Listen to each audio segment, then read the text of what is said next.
सुंदर सरल एवं संक्षिप्त ओडिया भाषण गणतंत्र राष्ट्र रे छात्र छात्री भूमिका। सम्माननीय सभापति महोदय, मोर पूज्य गुरुजी और गुरुमा वृंद, उपस्थित विचारक मंडली एवं मोर सान बड़ भाई और भौणी माने, आज आयोजित सभारे वक्तृता प्रतियोगिता विषय वस्तु रही गणतंत्र राष्ट्र रे छात्र छात्री भूमिका। विषय वस्तु आधार में मोर संक्षिप्त वक्तव्य रखा जाउछि। गणतंत्र हेउछि जनसाधारणकर शासन एवं एही शासन व्यवस्था रे छात्र छात्री माने हेउछन्ति सबुठारु शक्तिशाली स्तंभ। आज छात्र छात्री केवल आगामी कालीन भविष्य नुहति, बरं सेमाने हेउछन्ति भविष्यतर परिवर्तन रे मुख्य कर्णधार। गणतंत्र सफलता सचेतनता उपरे निर्भर करे।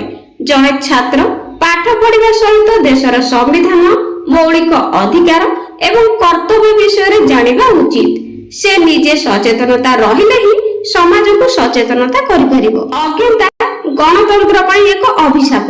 छात्र छात्री माने समाजरु निरक्षरता दूर करिवारे प्रमुख भूमिका ग्रहण करिपारिबे।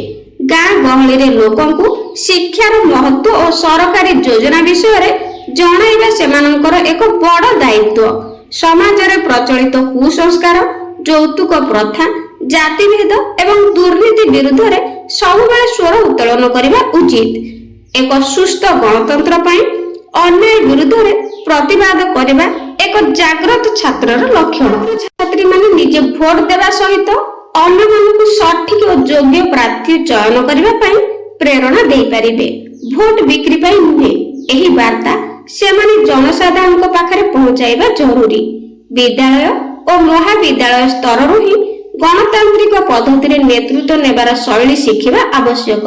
आज श्रृंखलित छात्र नेता ही भविष्य रे देश को एक सुचारू प्रशासन देई परिबो। छात्र छात्री को मुख्य कर्तव्य होछि निजे श्रृंखलित रही समाज रे आदर्श सृष्टि करिबा, विपत्ति समय रे स्वेच्छासेवी भावे कार्य करिबा, जाति धर्म और वर्ण निर्विशेष रे देशवासी को एकाठी करिबा, सुस्थ परिवेश और जल संरक्षण पई अभियान चलाइबा।